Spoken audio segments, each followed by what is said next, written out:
بربادیوں کے فیصلے ہوتے ہیں، جن شادیوں میں شراب پی جاتی ہے، جن شادیوں میں ناچ ہوتا ہے، جن شادیوں میں گانا ہوتا ہے، 4-6 مہینے کے بعد یہ رشتہ یا تو ختم ہو جائے گا، یا اس کو اولاد ہی نہیں ہوگی، یا اولاد ہوگی تو اپاہج ہوگی۔ وجہ آسمان و زمین کے خدا کو ناراض کر کے یہ سکون تلاش کر رہا تھا، یہ بچی کی آبادی کی دعائیں کر رہا تھا، کبھی نہیں ہو سکتا۔ این خیال استو محال استو جنو، ایسا کبھی نہیں ہو سکتا۔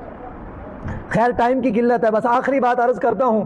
آخری بات حضرت ابو ہریرہ رضی اللہ تعالیٰ عنہ نے فرمائی کہ اللہ کے نبی پاک صلی اللہ علیہ وسلم نے فرمایا، ابو ہریرہ زیادہ ہنسا مت کرو، اس سے دل مردہ ہو جاتا ہے۔ ہر وقت ہنسنا، مسجد میں آئے ہنس رہے ہیں، گھر میں بیٹھے ہیں ہنس رہے ہیں، ایک دوسرے کی محفل میں جھوٹ بول بول کر دوستوں یاروں کو خوش کرنے، اس سے بڑا بے وقوف کون ہوگا جو دوسروں کی دنیا آباد کرنے کے لیے اپنی آخرت تباہ کر دے، اپنا وقت اس لیے ضائع کر رہا ہے کہ یہ تھوڑی دیر خوش ہو جائے۔ فرمایا زیادہ مت ہنسا کرو، اس سے دل مردہ ہو جاتا ہے۔ حدیث پاک میں آتا ہے 4 چیزیں کثرت سے بندہ کرتا رہے تو دل زندہ رہتا ہے۔ نمبر 1، تلاوت کثرت سے کرتا ہو۔ تلاوت کے بڑے منافع ہیں۔ ایک صحابی نے تلاوت کی، آپ صلی اللہ علیہ وسلم کے پاس صبح گئے، فرمایا روشنی والی ایک چیز دیکھی، آپ نے فرمایا وہ فرشتے تھے، اگر تو نے تلاوت جاری رکھی ہوتی صبح کھلی آنکھوں سے اللہ کے فرشتوں کو یہ لوگ دیکھ لیتے۔ تو نمبر 1 تلاوت، نمبر 2 اللہ کا ذکر کثرت سے کرنا، نمبر 3 یتیموں کے سر پر ہاتھ رکھنا، اور نمبر 4 قیام اللیل یعنی تہجد کی پابندی کرنا۔ جو بندہ یہ 4 چیزیں کرے گا اللہ اس کے دل کو زندہ رکھیں گے۔ اللہ تعالی عمل کی توفیق نصیب فرمائے۔ وآخر دعوانا ان الحمد للہ رب العالمین۔